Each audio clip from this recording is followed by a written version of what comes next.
আপত্তিকর অবস্থায় নীল ও ইভাকে জামাল সাহেব তাদেরকে অ্যারেস্ট করার নির্দেশ দিলেন। বাহার সাহেব ও জোনাকি বেগম সোফার উপর বসেছিলেন। এমন সময় মডার্ন একটি ড্রেস পরে সেখানে ইভা এসে বলল, ভাবি আমি পার্লারে যাব, টাকা দাও। জোনাকি বেগম বলল, কত টাকা? ইভা বলল, 5,000 টাকা দাও। জোনাকি বেগম বলল, পার্লারে যাবে এটার জন্য 5,000 টাকা লাগবে কেন? ইভা বলল, ভাবি ওইসব কৈফিয়ত আমি তোমাকে দিতে পারবো না, 5,000 টাকা চেয়েছি, 5,000 টাকা দাও। জোনাকি বেগম বলল, কৈফিয়ত দিতে হবে না মানে? তোমার কি জন্য এত টাকা লাগবে সেটা বলতে হবে না? আর প্রতিদিন তোমার পার্লারে যেতে হবে কেন? ইভা বলল, ভাবি দেখো আমার প্রতিদিনই পার্লারে যেতে হবে। আমি কি ফকিরের বোন? আমি হচ্ছি বড়লোক ভাইয়ের একমাত্র আদরের বোন। কথাগুলো বলতে বলতে ইভা তার ভাইয়ের গলা জড়িয়ে ধরল।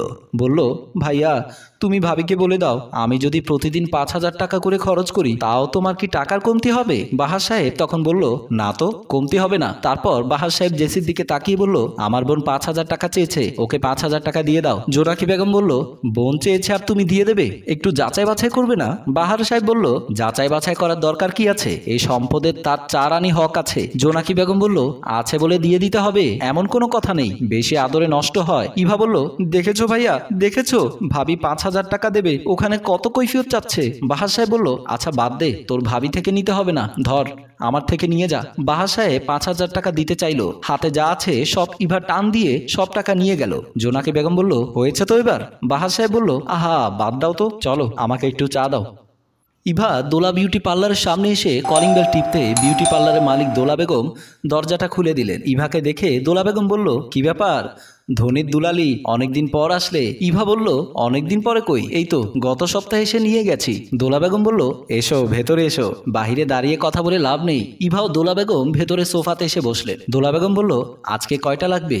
ইভা ভ্যানিটি ব্যাগে থাকা টাকাগুলো দোলা বেগমকে দিয়ে বলল, এগুলো ধরেন, এখানে অনেক টাকা আছে, হিসাব করে যে কয়টা পাবো দেন, আর একটু মেকআপ করে দেন, না হলে বাড়িতে সন্দেহ করবে। দোলা বেগম সাইফুলকে ডাকলো, সাইফুল এদিকে আসো। সাইফুল এসে বলল, জি ম্যাডাম। দোলা বেগম বলল, যাও ওকে একটু ফেসিয়াল করে ভালো করে মেকআপ করে দাও। সাইফুল বলল, ওকে ম্যাডাম, প্লিজ ম্যাডাম আপনি আসেন, বলেই ইভাকে নিয়ে ভেতরে চলে গেল। ইভাকে নিয়ে গেল ভেতরের রুমে। ইভাকে রুমের ভেতর নিয়ে গিয়ে সাইফুল মেকআপ করে দিচ্ছে। ইভা বলল, সুন্দর করে মেকআপ করো, তোমাকে বকশিস দেব। সাইফুল বলল, ম্যাডাম আমি বুবলি, মুনমুন, ময়ূরী, অপু বিশ্বাস, অরুণা বিশ্বাস, শাবানা, চম্পা, সুচরিতা সবাইকে মেকআপ করি, আপনি টেনশন করবেন না, আপনি শুধু নরম চরম হয়ে বসেন, আমি মেকআপ করে দিচ্ছি। সাইফুল মনের সুখে ইভাকে মেকআপ করতে লাগলো। ইভা বলল, এটা একটা বিউটি পার্লার হলো? রিক্সাওয়ালার বউ মেকআপ করতে চাইলে ভালো বিউটি পার্লারে যায়। সাইফুল বলল, ম্যাডাম এটা তো নামে মাত্র বিউটি পার্লার, আসল কাজ তো অন্যটা। ইভা বলল, হয়েছে, কথা না বাড়িয়ে মেকআপ শেষ করো। মেকআপ শেষ করে ইভা আবার ড্রয়িং রুমে আসলো। দোলা বেগম 20 পিস ইয়াবা ইভার হাতে দিল। তারপর দোলা বেগম জিজ্ঞেস করলো, এখানে কি 1 পিস খেয়ে যাবে?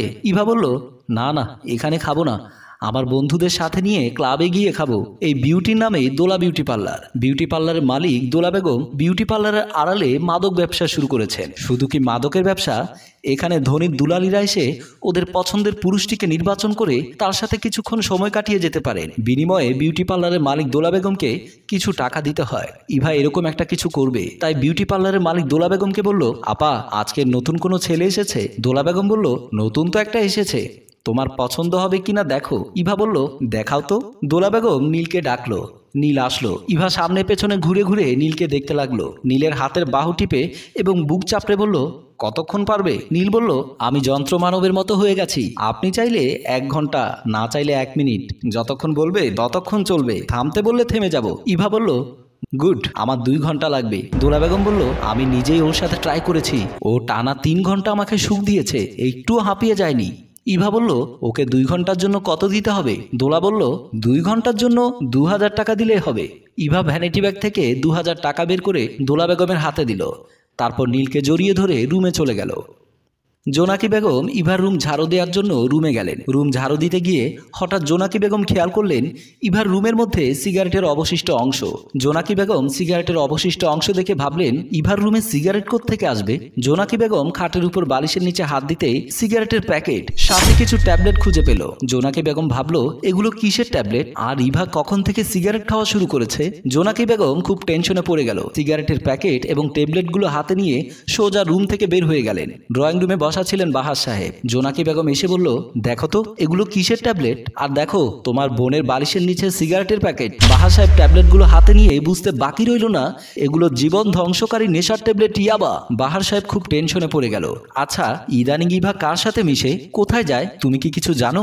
জোনাকি বেগম বলল, তেমন কোথাও যায় না, শুধু প্রতিদিন একবার করে পার্লারে যায়। বাহার সাহেব এবার জিজ্ঞেস করলেন, পার্লারটা কোথায় তুমি জানো? জোনাকি বেগম বলল, ওই পার্লারের নাম Dola beauty parlour. Police officer Jamal সাহেব একজন পুলিশ সাথে নিয়ে দোলা বিউটি পার্লারের সামনে এসে কলিং বেল টিপতেই পার্লারের মালিক দোলা বেগম বের হলেন। পুলিশ অফিসার জামাল সাহেবকে দেখে পার্লারের মালিক দোলা বেগম চমকে উঠলেন। বললেন, স্যার, আমার এটা তো লেডিস বিউটি পার্লার, আপনি হঠাৎ আমার বিউটি পার্লারে? পুলিশ অফিসার জামাল সাহেব বলল, আপনার পার্লারের নামেও সুনির্দিষ্ট অভিযোগ আছে, আমরা একটু আপনার পার্লার চার্জ করব। দোলা বেগম বলল, দেখুন, আপনি যখন তখন এসে আমার পার্লার চার্জ করতে পারেন না। পুলিশ অফিসার জামাল সাহেব বলল, সুনির্দিষ্ট অভিযোগ পেলে অবশ্যই চার্জ করার অধিকার আমাদের আছে।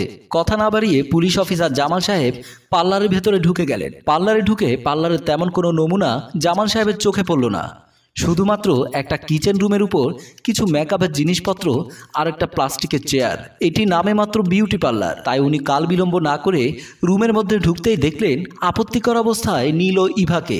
জামাল সাহেব তাদেরকে অ্যারেস্ট করার নির্দেশ দিলেন। তারপর দোলা বেগমের কাছে এসে বলল, বিউটি পার্লারের নামে অসামাজিক কার্যকলাপ করার দায়ে আপনাকে অ্যারেস্ট করা হলো। বন্ধুরা, আপনার সন্তান কোথায় যায়, কার সাথে মিশে, কি করে, এটা দেখার দায়িত্ব আপনার। তাই আপনার সন্তানের লাইফ বিল্ড আপ করার আগে তাকে চোখে চোখে রাখুন। তার বন্ধু বান্ধব কাদের সাথে মিশে সে সম্পর্কে খোঁজ খবর রাখুন। আমাদের এই গল্পটি যদি আপনাদের ভালো লেগে থাকে তাহলে সমাজকে সচেতন করার উদ্দেশ্যে আমাদের এই গল্পটি শেয়ার করে লাইক কমেন্ট দিয়ে আমাদের সহযোগিতা করুন। ধন্যবাদ।